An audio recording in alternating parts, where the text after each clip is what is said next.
والعاقبة للمتقين ولا عدوان إلا على الظالمين.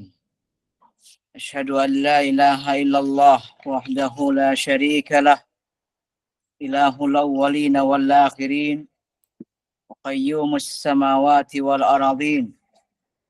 وأشهد أن محمدا عبده ورسوله وخليله وأمينه على وحيه، أرسله بالهدى ودين الحق ليظهره على الدين كله ولو كره الكافرون. أما بعد، فحياكم الله جميعا أيها الأحبة، أحبكم الله وجعلني وإياكم من المتحابين فيه سبحانه. أسأل الله لي ولكم التوفيق والسداد في القول والعمل، كما نسأله سبحانه وتعالى العفو والعافية في الدنيا والآخرة. اللهم ارزقنا علما نافعا ورزقا طيبا وعملا متقبلا. اللهم علمنا ما ينفعنا وانفعنا بما علمتنا وزدنا علما. اللهم إنا نعوذ بك من علم لا ينفع ومن قلب لا يخشع ومن نفس لا تشبع ومن دعوة لا يستجاب لها. Ikhwani wa akhwati fillah, a'azzakumullahu azza wa jal. Kembali kita akan melanjutkan bahasan kita terhadap kitab Sahih Fiqh Sunnah wa Adillatihi yang merupakan buah karya Syekh Abu Malik hafizahullahu ta'ala. Dan sampailah kita pada pembahasan tentang al-wudu', tepatnya pada hal apa saja yang disunnahkan dalam berwudu. Beliau sampaikan hafizahullahu ta'ala, ma yustahabbu lahul wudu. Awalan, inda dzikrillahi azza wa jal, wa yadkhulu fihi mutlaqul dzikri wa qiraatul Qur'an. Jadi hal-hal apa saja yang disyariatkan untuk berwudu sebelum melakukan hal-hal tersebut. Yang pertama, kata beliau hafizahullah, tatkala kita hendak berzikir kepada Allah Subhanahu wa ta'ala, termasuk di dalamnya membaca Al-Quran dan juga zikir secara umum. Itu dianjurkan kita berzikir kepada Allah Subhanahu wa ta'ala dalam kondisi memiliki wudu. Kita suci dari hadas dan juga najis. Demikian halnya tawaf. Ya, dianjurkan seorang muslim untuk memiliki wudu saat melaksanakan ibadah tersebut, juga hal-hal yang semacamnya. Qala wa yustahabbul wudu'u lidzalik li hadits al-Muhajir ibn Qunfudh annahu sallama 'ala an-nabiy sallallahu alaihi wasallam wa huwa yatawadda'u falam yarudd 'alaihi hatta tawadda'. Faradda 'alaihi wa qala innahu lam yamna'ni an arudda 'alaika illa anni karihtu an adhkura Allah illa ala taharah. Seorang yang hendak berzikir kepada Allah dianjurkan untuk berwudu terlebih dahulu. Hal ini didasarkan pada sebuah hadis yang diriwayatkan dari sahabat Al-Muhajir ibn Qunfudh, bahwasannya beliau satu masa pernah mengucapkan salam kepada Rasulullah SAW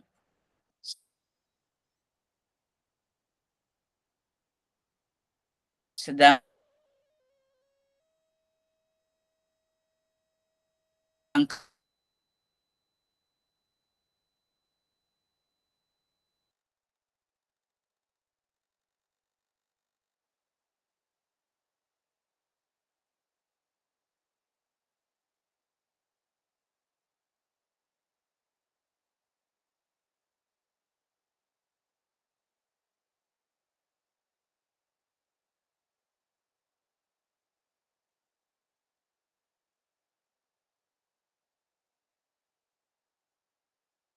kan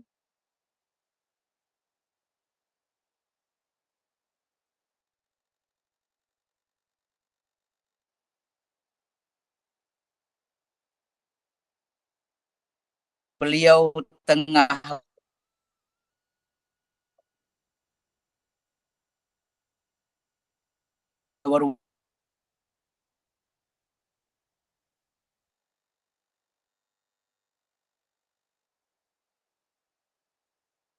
yang mulia tersebut Al-Muhajir Ibn Qunfud radhiyallahu taala anhu wa 'anis sahabati ajma'in, hingga beliau selesai berwudu, barulah kemudian beliau menjawab salam Al-Muhajir Ibn Qunfud radhiyallahu taala anhu. Kemudian beliau bersabda, innahu lam yamna'ni aku, atau tidak ada hal apapun yang menghalangiku untuk menjawab, aku tidak memiliki wudu. Itu kan hal yang wajib, ya hanya dianjurkan saja, akan tapi tidak wajib, ya. Sedangkan pada hadis yang lain dari hadis Aisyah radhiyallahu taala anha wa 'anis sahabati ajma'in, sebagaimana diriwayatkan oleh Imam Muslim rahimahullahu taala, bahwa anha pernah menyampaikan kana Nabiyyu sallallahu alaihi wasallam yadhkurullah ala kulli ahyani. Bahwasanya Rasulullah sallallahu alaihi wasallam itu keadaan beliau selalu berzikir kepada Allah Subhanahu wa taala dalam setiap situasi dan kondisi.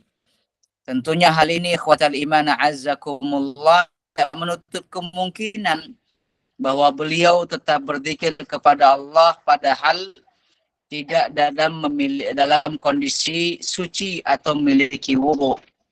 Ikhwatal iman azzakumullah, ini menunjukkan bahwa sebenarnya ya seorang itu diperintahkan oleh Allah Azza wa Jal untuk selalu berzikir kepada Allah Subhanahu wa taala dalam setiap situasi maupun kondisi, kapanpun, dimanapun, kecuali di tempat-tempat yang memang tidak disyariatkan di situ untuk berzikir.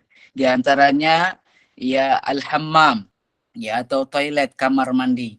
Ikhwatal iman a'azzakumullah, ya, namun tentang membaca Al-Quran secara khusus, ya para ulama memang berbeda pendapat sebagaimana telah kita bahas pada pertemuan-pertemuan yang telah lalu, ya, di mana di antara para ulama ada yang berpendapat bahwa seorang yang hendak membaca Al-Quran diwajibkan ya untuk memiliki wudu. Meskipun ada pendapat lain yang menyatakan tidak demikian. Namun demikian ikhwatal iman a'azzakumullah, ya meskipun kita mengambil pendapat bahwa itu tidak wajib, tapi tetap seorang muslim yang hendak membaca Al-Quran dianjurkan ya untuk kemudian berwudu terlebih dahulu sebelum membaca Al-Quran. Kemudian ikhwatal iman a'azzakumullah, hal ataupun perkara yang juga dianjurkan untuk berwudu ya sebelum melakukan hal tersebut adalah dan naum. Tatkala seorang hendak tidur, ya hendak pergi beristirahat ya di malam hari, diriwayatkan dari Al-Barra ibn Azib radhiyallahu taala anhu wa anis sahabati ajma'in.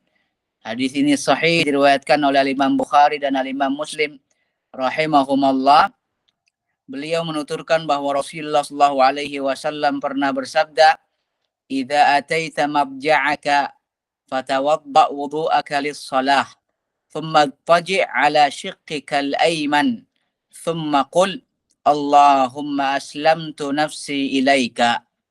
Ikhwatal iman a'azzakumullah, Rasulullah SAW pernah bersabda, kalau kamu hendak membaringkan tubuhmu di tempat tidurmu, kamu hendak istirahat, maka berwudulah terlebih dahulu seperti halnya engkau berwudu untuk sholat. Barulah kemudian kamu tidur, ya berbaring menghadap ke kanan. Lalu bacalah Allahumma aslamtu nafsi ilaika hingga akhir hadis. Ini menunjukkan bahwa seorang yang hendak tidur, istirahat, ya dianjurkan baginya untuk berwudu terlebih dahulu sehingga dia tidur dalam kondisi suci.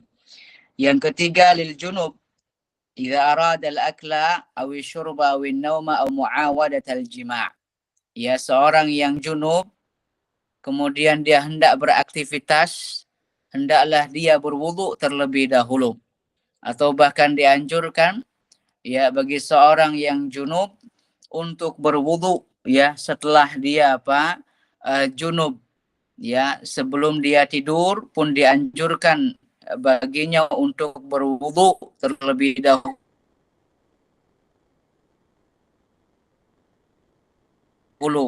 Kalau dia hendak makan, hendak minum apapun yang hendak dia lakukan, maka sebaiknya dia berwudu terlebih dahulu walaupun belum mandi wajib.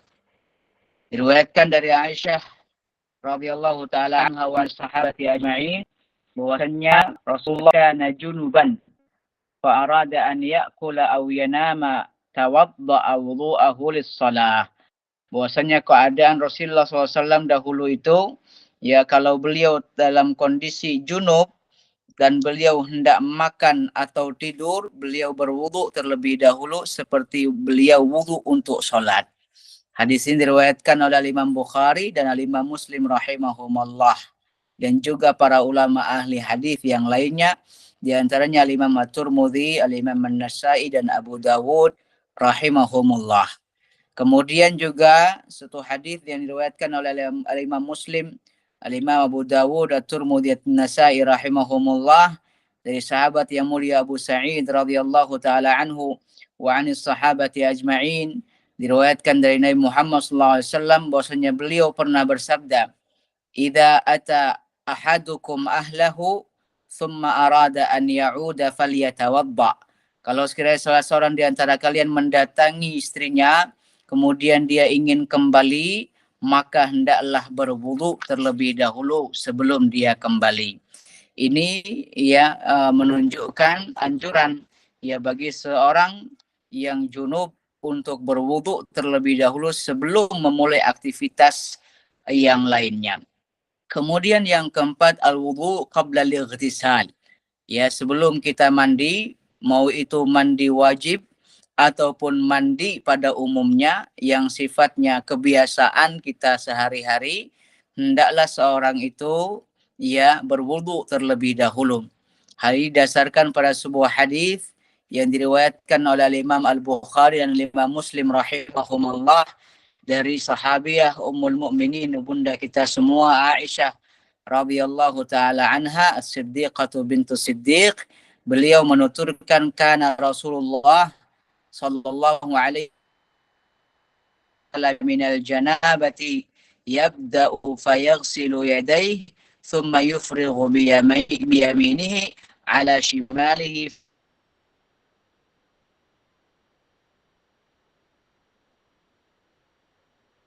fayaghsilu farjahu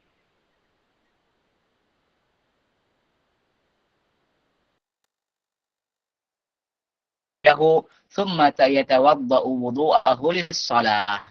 Bahwasanya Rasulullah SAW keadaan beliau dahulu kalau hendak mandi junub, beliau memulai dengan membasuh kedua tangannya, ya, mulai wudu sholat. Yang kelima yang disunnahkan juga untuk berwudu sebelumnya, al-wudu atau setelahnya, al-wudu ba'dal akli mimma massathun nar, ya, berwudu setelah mengkonsumsi ya makanan, dalam hal ini daging-dagingan yang tersentuh oleh api.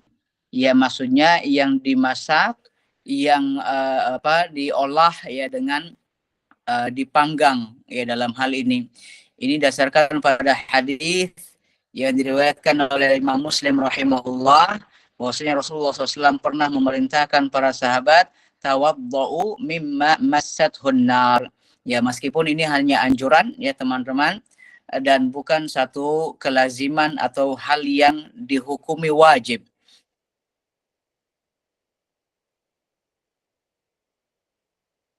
Ya, al-amru huna lil istihbab.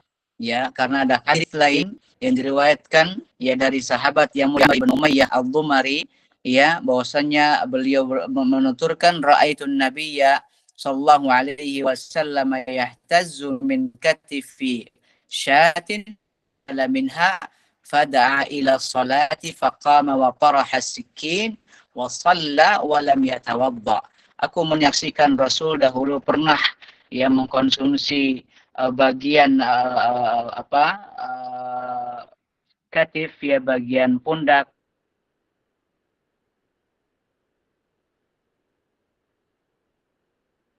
ataupun bahu,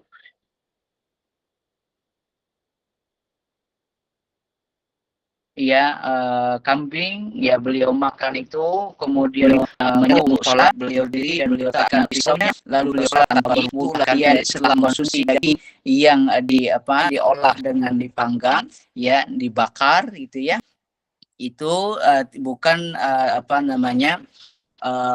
merupakan perkara yang wajib, karena ada hadis lain yang menyatakan bahwa Rasul sholat setelah mengkonsumsi daging yang dibakar tadi, ya tanpa berwudu terlebih dahulu. Ini menunjukkan bahwa hal itu sebatas anjuran atau istihbab, hukumnya sunnah.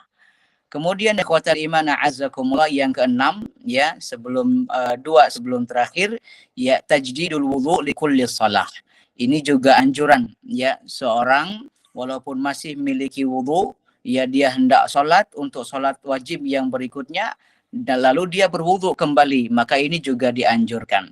Walaupun sebenarnya kalau dia hendak langsung melaksanakan sholat, dia masih punya wudu, maka ini juga diperbolehkan. Tapi ya seorang yang memperbaharui wudunya itu juga merupakan satu kebaikan, hal yang dianjurkan oleh baginda yang mulia Nabi besar kita Nabi Muhammad SAW, sebagaimana disebutkan, ditegaskan dalam hadis yang diriwayatkan oleh Imam Muslim rahimahullah dan para ulama ahli hadis yang lainnya dari sahabat yang mulia Buraidah radhiyallahu taala an,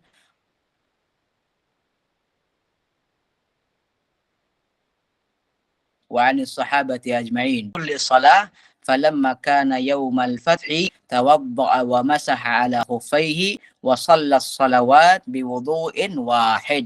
Bahwasanya Rasulullah SAW dahulu, ya kalau setiap kali hendak sholat itu selalu berwudu terlebih dahulu, mau itu sudah batal atau belum. Akan tapi saat Yaumul Fatah, ya hari Fathu Makkah, ya beliau berwudu, ya sekaligus kemudian beliau mengusap bagian atas sepatunya karena dalam kondisi safar waktu itu, beliau sholat semua sholat, ya hanya dengan mengandalkan satu kali wudu saja.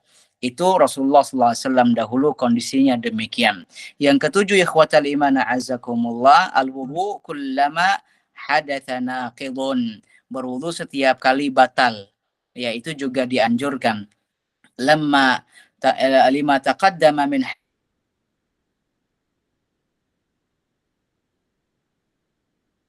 hadits Bilal anna Nabi sallallahu alaihi wasallam sami'a khashkhashatihi, yani sautan alaihi amamahu fil jannah. Jadi ada hadis yang kita bahwa Rasulullah sallallahu alaihi wasallam itu sampai mendengar, ya bunyi derap langkah, ya atau gesekan terompahnya Bilal, ya di depan Rasulullah SAW di surga.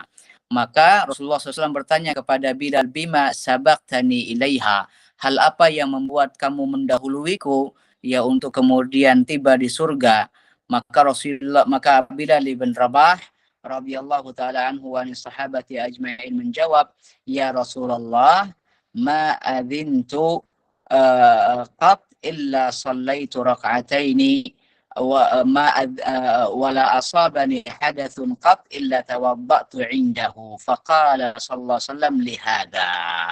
Ya wahai Rasul, kata Bilal, ya aku tidak pernah adzan, ma adzantu, ya tidak sama sekali aku adzan, melainkan setelah itu aku sholat 2 rakaat dan tidak sekalipun ya aku berhadas, melainkan aku langsung berwudu seketika itu juga. Itu kebiasaan Bilal ibn Rabah. Maka Rasulullah SAW pun menanggapi, lihada, oh itu sebabnya ya. Maka ini dia juga dianjurkan rekan-rekan sekalian, setiap kali kita berhadas, ya maka segeralah untuk berwudu seperti halnya yang dilakukan oleh Bilal ibn Rabah radhiyallahu taala anhu wa sahabati ajmain. Yang terakhir, ikhwatal iman a'azzakumullah, yang ke-8, al-wudu minal qai. Ya berwudu ya saat kita muntah, ya.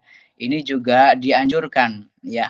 Hal tersebut berdasarkan pada sebuah hadis yang diriwayatkan oleh Imam Tirmidzi dan Imam Abu Dawud rahimahumullah dan sanadnya sahih, ya. Disebutkan di situ hadis ini diriwayatkan, ya, dari Ma'dan ibn Abi Talhah dari sahabat yang mulia Abu Darda radhiyallahu taala anhu wa sahabati ajma'in, beliau menuturkan anna Rasulullah sallallahu alaihi wasallam qa'a fa aftara fatawadda, bahwasanya Rasulullah SAW pernah dahulu muntah, maka kemudian beliau memutuskan untuk buka puasa dan kemudian beliau berwudu. Falaqitu Thauban fi masjid Dimashq fadzakartu dzalika lahu faqala sadaq ana sababtu lahu wudu'ahu. Maka kata Ma'dan ibn Abi Talha yang meriwayatkan hadis ini, maka kemudian aku menemui Thauban radhiyallahu taala anhu wa sahabati ajmain di masjid di Damaskus. Kemudian aku ceritakan hal tersebut, bahwasanya Abu Darda pernah cerita seperti tadi, bahwasanya Rasul pernah muntah, kemudian beliau putuskan untuk dan beliau berwudu. Maka Thauban menanggapi, benar apa yang disampaikan oleh Abu Darda itu. Justru akulah yang menuangkan air untuk wudu beliau alaihi salatu wassalam waktu itu. Jadi rekan-rekan sekalian, itu beberapa hal yang kemudian kita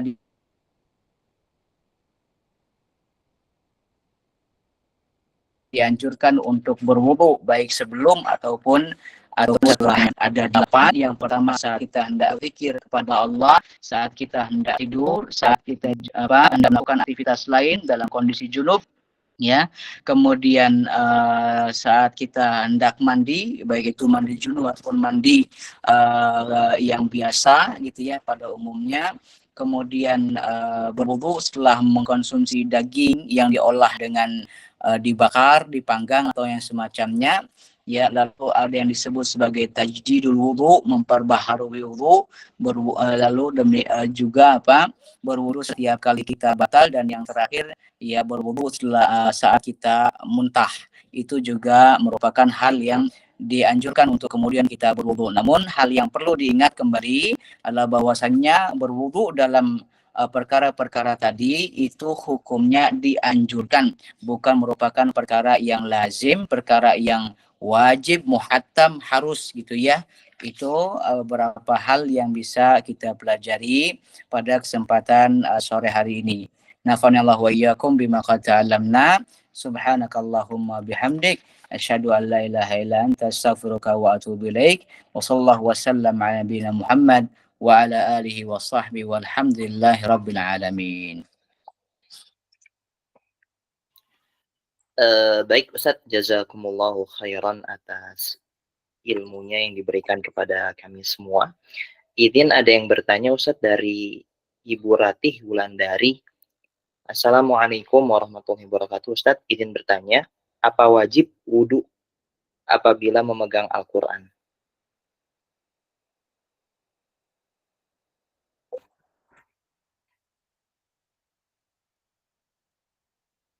Ya Ustadz, apa masih terhubung?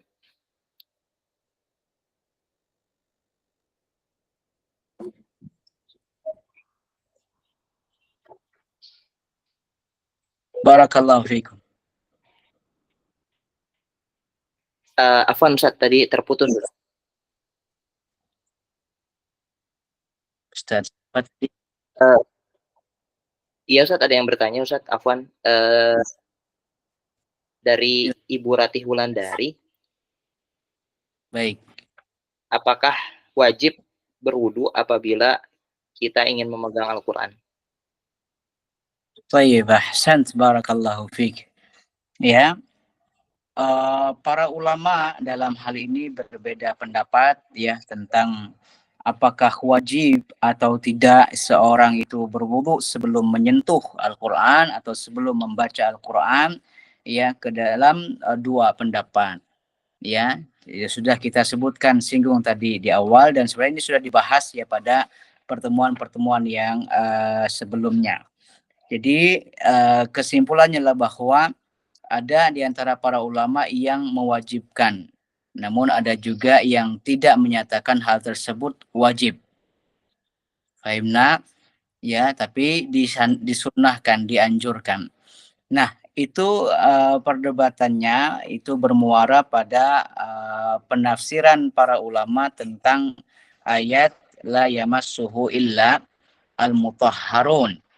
La yamassuhu illal mutahharun. Tidaklah menyentuhnya kecuali al-mutahharun, ya. Makhluk-makhluk yang suci. Itu ya. Para ulama berbeda pendapat tentang dhamir hu di situ. La yamassuhu itu apa? Kemudian al-mutahharun di sini siapa? Ya, ada yang menyebut, ya, ahli tafsir yang menyebut bahwa la yamassuhu yang disentuh di sini maksudnya lauhul mahfuz, dan yang al-mutahharun di sini adalah para malaikat. Tapi ada juga para ulama ahli tafsir yang berpendapat bahwa yang yamassuhu di situ adalah Al-Qur'an, al-mutahharun yakni orang-orang yang hendak membacanya. Kalau kita mengambil pendapat yang kedua, maka seorang yang hendak membaca Al-Qur'an itu harus dalam kondisi suci, ya. Tapi kalau misalnya kita ambil pendapat yang pertama bahwa yang dimaksud adalah lauhul mahfuz, ya tidak bisa disentuh kecuali ya oleh Allah Subhanahu wa taala dan kemudian para malaikat atas izin Allah Subhanahu wa taala, maka dalam hal ini ya tidak tepat kalau kemudian dinyatakan bahwa kalau orang yang hendak menyentuh Al-Qur'an itu wajib untuk kemudian berwudu, ya. Maka dari itu, ya, pendapat yang lebih tepat adalah pendapat yang menyatakan tidak wajib. Namun, ya, bukan berarti bahwa seorang kemudian bermudah-mudahan gitu ya, menggampangkan hingga akhirnya ya dia baca Al-Qur'an dia dalam kondisi tidak memiliki wudu. Ini juga tidak baik, ya. Tetap dia dianjurkan untuk memiliki wudu ya saat dia hendak membaca Al-Qur'an. Namun perkara hal tersebut tidak wajib, yaitu hukumnya sunnah, ya, sebagaimana yang dijelaskan oleh Syekh Muhammad Ibn Shalih Al-Utsaimin rahimahullah taala, ya, saat ditanya tentang hukum tersebut. Barakallahu fiikum. Saya rasa cukup, ya, sudah mulai berkumandang adzan Isya. Mudah-mudahan bermanfaat. Nafanallahu wa iyyakum bima qad ta'allamna. Subhanakallahumma bihamdik asyhadu an la ilaha illa anta astaghfiruka wa atubu ilaik. Sallallahu wasallam ala nabiyina Muhammad wa ala alihi walhamdulillah rabbil alamin. Assalamualaikum warahmatullahi wabarakatuh. Waalaikumsalam warahmatullahi wabarakatuh. Jazakumullahu khairan Ustaz atas segala ilmu yang Ustaz berikan kepada kami semua. Barakallahu fikum. Terima kasih kepada para jamaah yang telah hadir pada kajian malam hari ini. Insyaallah kita lanjutkan pertemuannya di pekan depan. Assalamualaikum warahmatullahi wabarakatuh. Waalaikumsalam warahmatullahi wabarakatuh.